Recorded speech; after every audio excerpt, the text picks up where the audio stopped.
Take a look at this. This from Dawg Pound Daily. 3 Browns on the chopping block after off-season changes. Number 3, tight end Harrison Bryant. Actually played pretty well in the end of the year and also into the game against the Texans. Number 2, David Bell. You could say the same thing. Came on late when he was given the opportunity. And number 1, Wyatt Teller.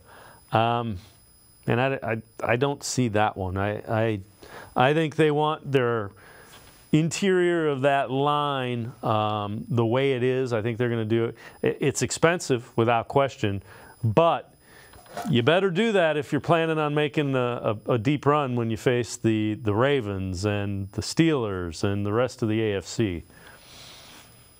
Yeah, when I look at Teller, I had a similar thought last season that this could be a potential trade candidate maybe if you felt good about your depth there.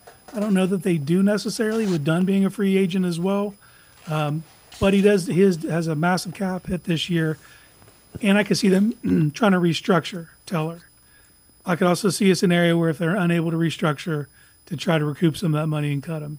But you don't get better by cutting Wyatt Teller. I think that's pretty obvious. The David Bell one, I think he's someone that could be coveted just because he's a good possession receiver.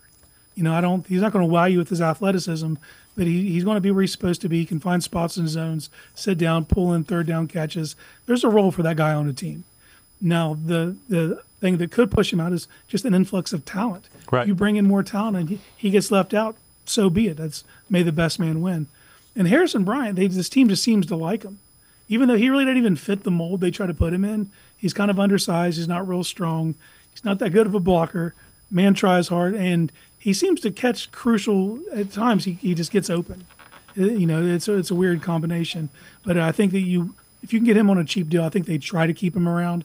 But if that number becomes higher than they want to pay, I could also see them moving on from him. Yeah, especially if some team looks at him and says, you know, we can kind of use him more as a hybrid that can flex out some. And, it'll be interesting for sure. Harrison Bryant is one that is really intriguing.